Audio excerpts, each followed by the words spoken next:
get us ready to go. Hey guys. What, is she actually going to bed? No. Base here. I just said it there. Base here. Welcome back to Katawa Shoujo. Last video. Let's see. Trying to sleep. Misha. Screaming in my ear after hitting said voice actor for Misha. Fucker. Hanako. God, I wonder who that is. That douchebag. And then Hanako gives us a shopping list. Free and math. Free math. Yes, yeah. 3 pounds of free math. How much does a pound of math go for? A pound would probably go for like maybe probably more actually. So if we get free math from Hanako and we sell it. Well, 3 pounds. If it's more, then it'd probably be about 3. Got 3 pounds, so that'd be 9. And the three other 3 pounds of meth we're gonna get for helping Hanako with this. So then that's probably about. We're gonna have enough to buy a small part. 2,700 to 3. Buy a fucking house. No, houses go for like. Okay, anyways, let's get back to the game. Her giggles punctuate her words, though she's making little effort to suppress them. Quite direct today, aren't we? Direct tethering.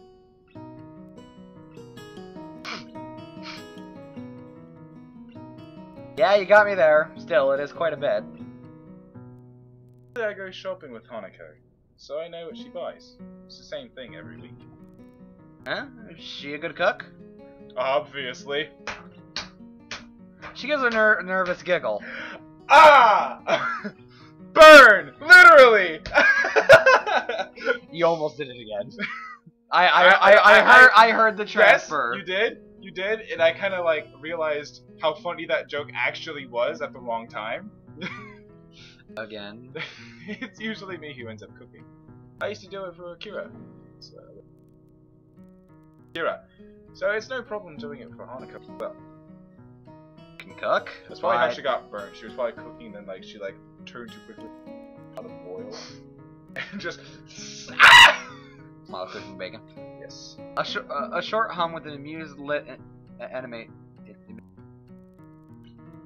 emanates. Yes, from beside me. I wonder if the fact that she seemed amused by my comments so often is actually genuine, or rather just from a want to make fucking genuine. Genuine. I fucking hate you, Donovan. Or good, the feeling's mutual. Or rather, just from a want to make me more comfortable in addressing her blindness. There are ways around it. Some meals are more difficult to doing, but it usually only takes a little more. Double is very useful.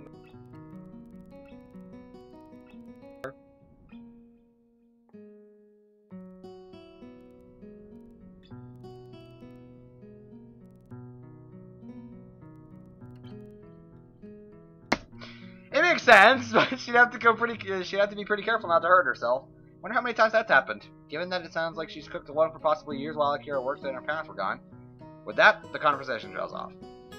Paired with the awkward silence of Hanako, Lily seems genuinely content to say what she thinks and stay quiet when there's nothing to say. The slick road under my feet is bathed in an orange glow, the occasional fallen leaf crunching underfoot as we walk. I let out a deep yawn, my lack of sleep coming back to haunt me. And the occasion. I feel as though I've walked this path forever. And ever. And ever. This is the path that never ends. It goes on and on, my fro. Oh, God, car. Did you not get much sleep last night? What? Oh, fuck, wrong thing. Oh, my God. I couldn't sleep at all for the last 2 nights. Probably for insomnia. Oh, so now you're in here for 2 things. Lily's face suddenly becomes worried. I feel like a personal failure every time she gets worried about my well-being. If it's even nice to know someone cares. It's important matters. She broke her nose. She'll get over it. You have insomnia. Aren't you going to see the nurse about it? Nah, no real need. It's happened before a few times, but that's screw with my sleeping occasionally. Come on, it's not your fault. At least you shouldn't have any trouble getting to sleep tonight. You You worry me too. You could be walking, you could just like have your cane just tack, tack, tack, and then someone grabs it, it's just like smack, smack, smack. Tack, tack, tack, tack, tack, tack. What? Sounds like a musical kind of thing.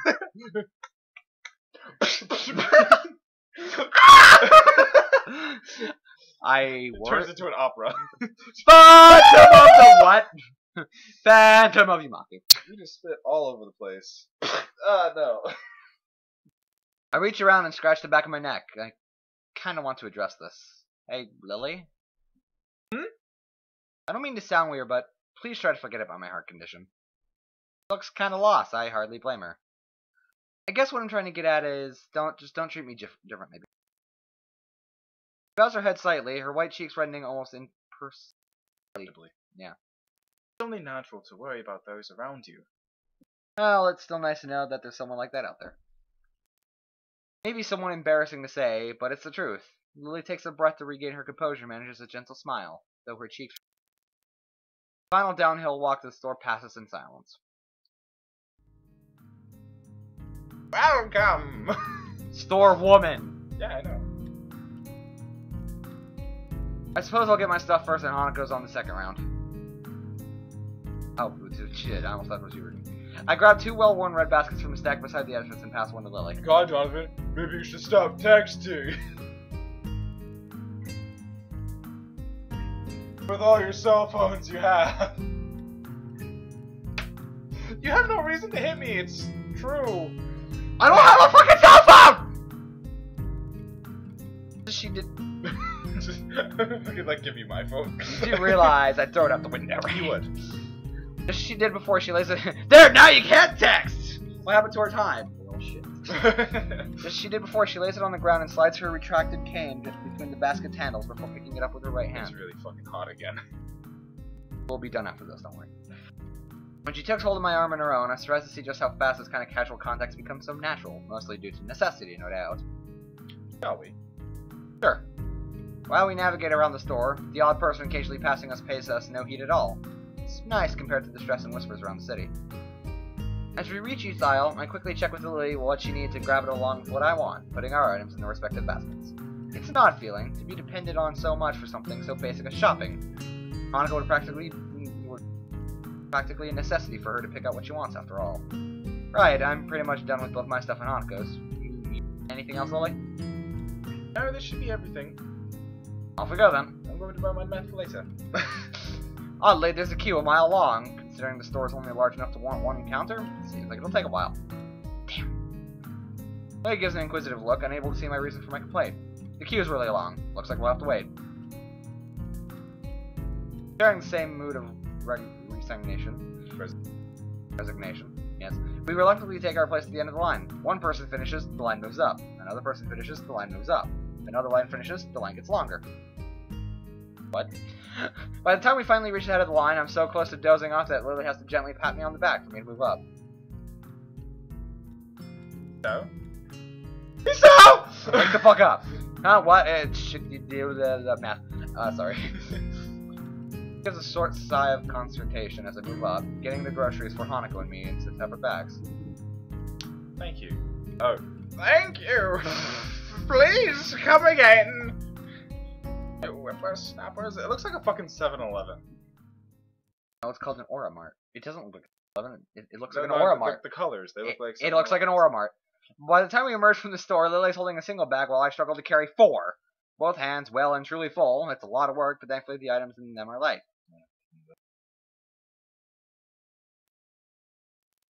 Right. Fuck off, Hanako. Even right in the gamma. Even with...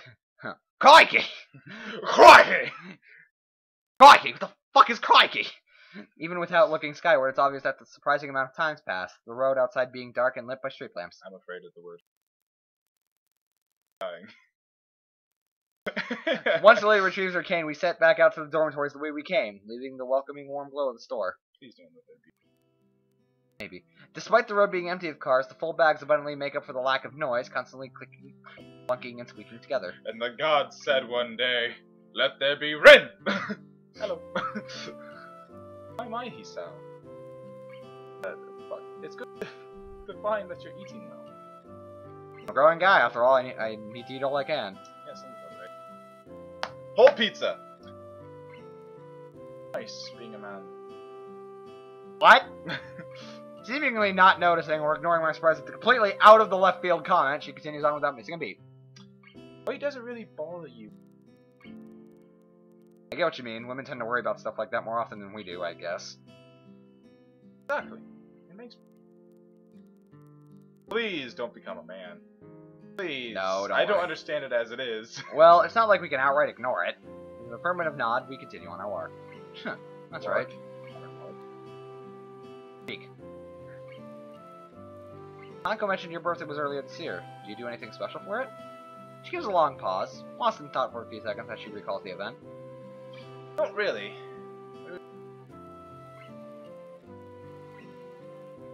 And it got really crazy when the other guy walked in. It got really crazy when the third guy showed up. It got really crazy when someone brought the mat. But that's still the same person. No. Hanako is a completely different. She goes from this quiet, timid person to like fucking Misha. Yes. You don't want to see Hanako on meth. I have no words to describe the demon. Have we actually seen Hanako and Misha at the same time? No, because I think their personalities are just so fucking polar opposites of each other. Misha is actually Hanako on meth. and that's why she's in there, because she doesn't actually have a mental disability. Yeah, schizophrenia? Boom. That only happens with meth. I broke the code. Hanako. Welcome back to the Da Vinci Code. The Misha code. Did I read that? Yes. Your birthday's supposed to be a big event, you know. Sounds pretty lonely way to spend a birthday, just her and Hanako staying overnight. Birthdays always felt like a family occasion to me. There were a time when, in spite of their full-time jobs, both of my parents would make an effort to be there for the day, or at least the party beforehand. Reminds me of how Lily mentioned she hasn't seen her family for such a long time, and even ended up moving away to Akira's house afterwards. But I guess same as situations mundane as these. Considering her inability to read the packaging, just getting groceries would be a pain without somebody else around. That's the event. How does she order stuff home? How does she function? She doesn't use internet. In the end, she just has Hanako and me, and Akira when she's off from work. Be that as it may, all she has is killed. Fuck off. She still seems to have many more distant friends among the students, not to mention people like Yuko. It seems like your own choice that there's such a separation between those who are close to her and those she only socializes with. I'm trying to remember the name. Librarian. It humbles me a little to see how much Lily seems to have her life set up and going just as she wants. You know, I thought we'd see more. No. Yet Hanako was there for her to celebrate her birthday, and I'm here helping her with shopping. It's a weird kind of symbiosis, I suppose. Are you alright, Hisao? No. Sorry? Max claps. Don't worry, I'm fine. Ah, sorry, I was just thinking. Oh? Now I've... Oh, shit. Yeah. Now I piqued your curiosity. It feels like kind of an overly personal stuff about stuff. Tell the truth. It was just kind of... I was thinking how you seem to have everything so sorted out, even with Hanako relying on you. I can admit that even I kind of relied on you when I first transferred in. I think it's a good quality to have. I turned to Lily, surveying her reaction. Hello. She's forcing herself to look forward and furrowing her brow quite a bit. Her face looks a bit awkward, as if she was trying to find the right words. A brief hiss. It's supposed to be... I know. Really? I would thank you, but I don't rely on the press. It's wrong to think that Hanako...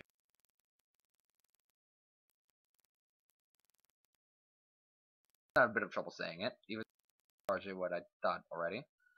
I tried so hard to maintain her independence, as anyone would have had to in her position. Said it or not, she might have... Maybe she finds it hard to talk about her own needs. Only now I realize an omission in what she says, though I decide to follow it up, largely in jest, to avoid getting too personal. Oh, and what about me? She suddenly runs ahead of me and turns, blocking me off. With a smile, she holds her hands behind her as she leans forward. You're different. It's like actually trying to run forward and then fucking trips. And with that, she turns back and continues to walk ahead of me, newfound spring in her step. All I can do is raise an eyebrow and give a dazed grin. I don't think I've ever seen this playful and teasing side of her before. So I'm different?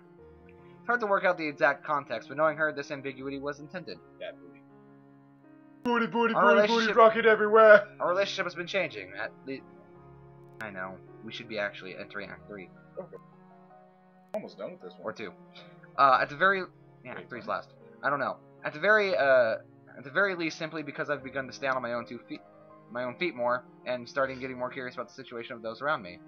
As to why? Probably a mix of personal curiosity and a want to try and work out how to deal with my situation. I'm not sure of Lily, though. That's why her own statement, so similar to my own feelings towards her, throws me off so much. Watching her make her way up the street, cane tapping from left to right, I decide to settle the matter later and just smile. This is a nice side to her, and I don't want to forget it. Tap, tap, tap. Smack! No. Wait, 1 minute there? No, I'm going to finish this day, goddammit. God, we have 16 minutes. They'll live. Eventually we get to the girls' dormitories, both my arms aching from the weight from the 2 set of groceries. Finally here. Wait, so right now. oh boy. I don't think curfew's taken effect yet. Bend down to wipe my forehead with the back of my hand. Lily stops in front of her door and sets down her bag, fishing around in her pocket for the key. Ah, this is nothing. He gets a kiss. Might be nothing to you, but it's definitely something for me. Come in, I'll return it for you. Fucking rave party. Fucking Miku's just sitting there, just like, so. So. My kind of rave. This is my kind of rave. And fucking like reveals an Elvis Presley costume. What? Oh no. What? And with that, she steps through her door, closing it behind her. I blink. Those were nothing but honest thanks, but I can't help feeling something different about them. Maybe it's nothing. I'm sure the girl's dropping no hints at all. Maybe I shouldn't go in her room. Slap, slap, slap. Just like the mental battle in her head is, go in the mask. You know what she's trying to do. The heart is saying yes, but the mind is saying no. But my dick is also saying yes. What is it, boy? Do you see something? Say that. Okay, let's finish this. Let's finish this. We can do this. I have something else to do before I can mold on that in my leisure. I turn back to the door in Hanako's room and proceed to knock twice in a quick succession, the bags of my hands still rustling together. Hi, Bacon. Are you making meth? After a couple of seconds... Like a whole bunch of smoke just pours out. It's like... What's up, man? No, in Misha's voice, because she's probably on the meth. Stop, man! The door slowly opens. If one weren't looking closely, they could have they preferred to have the buff. Just like, I brought your food. Grab me! I twist my head to the side and try to peer through the tiniest sliver of a gap between the door and the door frame.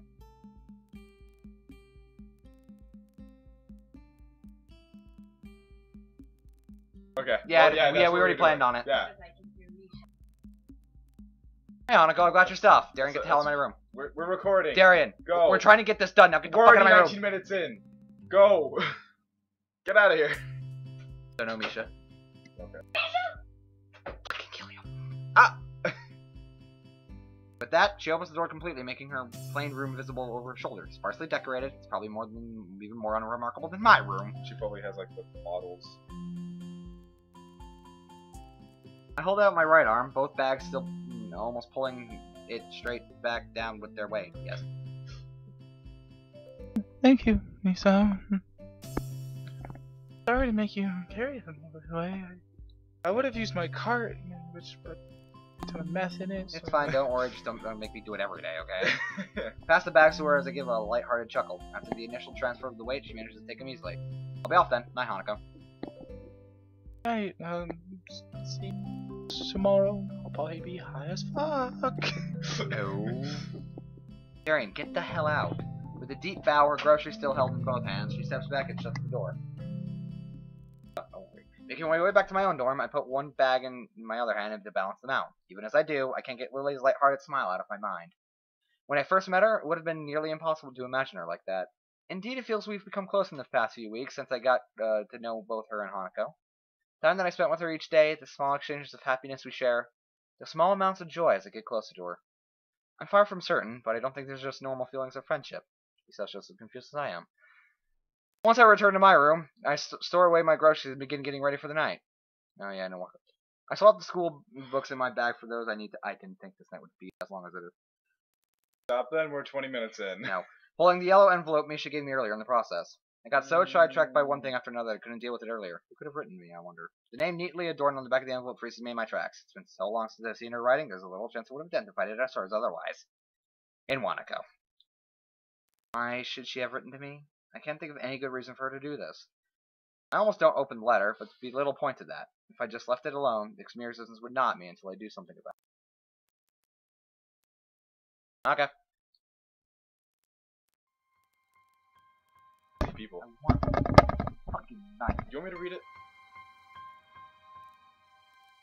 Look down at the piece of paper on my desk. It's right in summary decorations beaming happily at me. The lettering is in pink, jarring badly with the yellow sunflower bordered on the card. The handwriting is neat. The characters have been written thoughtfully and with an unusual amount of care. Rarely given the letter a second thought when it was given to me, but now I can, given its contents out of my mind. Well, I like to say the things I do. I'm not even going to bother reading it. You want me to read it? Oh, if we're going to end up reading it, then fuck it. Well, I'd like to say that I don't know why she used such an old-fashioned method of communication, considering a phone call or an email would have been much faster and easier. The answer still feels obvious enough given the content. A letter leaves the comfortable distance between the sender and the recipient. Unlike a phone, it isn't required that you engage the conversation, and unlike email, there isn't a less expectation of immediate reply. Statements such as the third year seem to be very anxious about the final exams. It's so weird that we're already seniors, isn't it? It's just small talk. Small talk that could have been achieved by simply replying to any message that I sent with her while in hospital. The ending, though, is the true reason she sent this. The last couple of lines added, though, almost as afterthought. I wonder if we'll meet again. Perhaps it's for the best that we don't. It's a statement that should hurt. I've always heard breakups are nasty stuff. But it feels like this is simply a reaffirmation of what we both already knew instead. It's the preceding text, no more than small talk, that makes me feel most uneasy. I can't figure out why. No matter how long we sit here and look down at this bright piece and stuff, would you like to correspond with me? By all means, write me back. It's plainly obvious that this is not the type of letter to be replied to. In the end, this letter is no more than a simple application of responsibility. Final statement to reassure her that our relationship is over. We're almost done. So much signing. As such, I have little problem in scrunching the letters and envelope in a ball and tossing it in the waistbin, ridding myself of its existence. I go to bed with mixed feelings, cheating out of a pleasant evening by this intruder from the past. Ironically, it takes a while before I can manage to go to sleep. Thank fuck! Thank God! Now I need to save. Well! I almost pressed skip.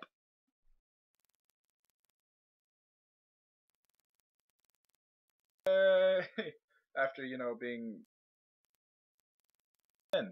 So, thank you guys so much for watching. Feel free to leave a like, subscribe, and also feel free to follow Bed by midnight. Facebook.